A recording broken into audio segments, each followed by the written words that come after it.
let me ask you a question. What makes good content? So I bet you that you can tell me a few things that all go into good content, and I think it'd be very, very valuable for you to think through that process. But here's the interesting thing. Google just did a research study on this very subject. And since Google and YouTube control so much of the success of our content, I think it's valuable for us to know what the results of that study were. So what they did is they interviewed and worked with content consumers. Aren't we all? Not quite sure what was going on with that, but content consumers. And they found 4 criteria to determine whether content is, quote, good content or not. All right. So let me share with you those results. And as I do, what I want you to do is I want you to think, how does this apply to me? In other words, more importantly than how does it apply, is this a hole in my content? Is this something I'm not as good at as I really should be? Because that then helps you focus on areas that you can improve your content so that your content can, hey, give Google what Google wants. Because what Google wants tends to be what gets rewarded with traffic. All right. Number 1 criteria. It's relevant, meaning it applies to them. So what you're looking for is things that apply directly to your customers. So 80% of people surveyed in this are more open to literally to ads and to brand content when it's relevant to them. So they're even willing to listen to sales messages when those sales messages are relevant to them, meaning it gives them something that is important to them. Okay? All right. Number 2, it's intellectual. And personally, I think this word is incorrectly chosen, but basically it introduces them to new things, which I personally believe is the core of this. Introduces them to something they didn't know, expands their knowledge on something. In other words, it's giving them something that's not just entertainment.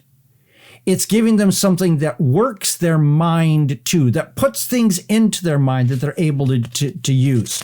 So criteria that they use the word educational, how to, product reviews.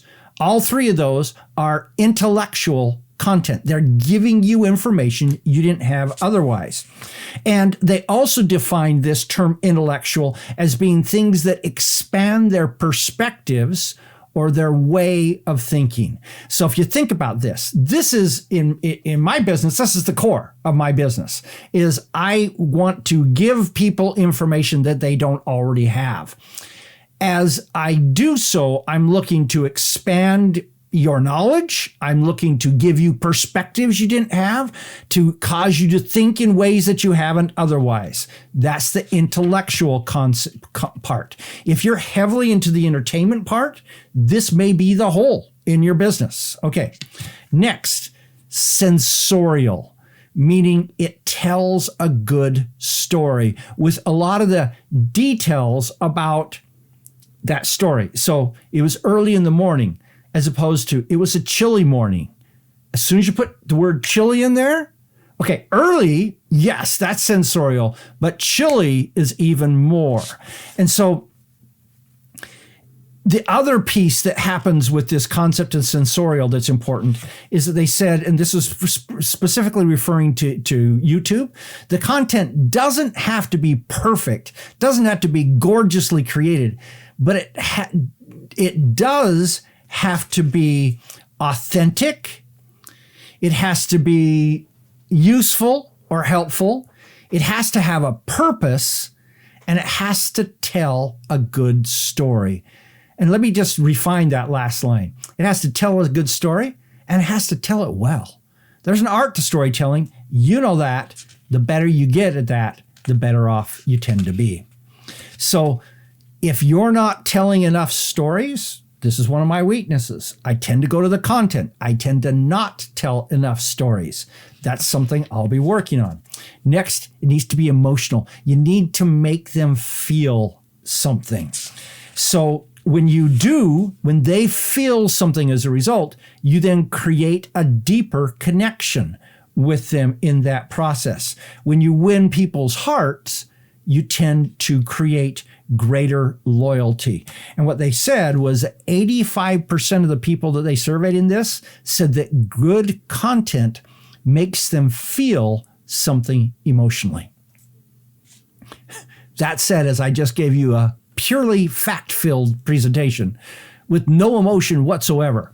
So as I looked at these 4 factors, I found that I'm pretty strong in 2 of them, and I'm okay in 1. So when I do emotional content, you get emotional content, but I'm not very good at tying my factual content to emotions. I need to work on that. I'll be thinking about that, how I can do that. And the storytelling, I need to put more of that in. I will tell you a quick story here, though. I, at one point, ran a newsletter where I had 25,000 people, and my click-through rate on that was about 60%, which is incredibly high. But I was dissatisfied with that. And so what I did is I changed the format of my newsletter to the first article. Each newsletter had 4 articles in it, astoundingly. They were like 17 pages when you printed them out. It was way too much, especially in today's world. But back then you could do that. And what I discovered is when I took the first article and it was a story, I got way more opens down here. So fact-based, but important to recognize that when I added a story to my factual material produced better.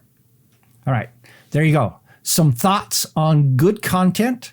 Let me know your thoughts in the comments. This is Don Crowther saying, just go do this stuff.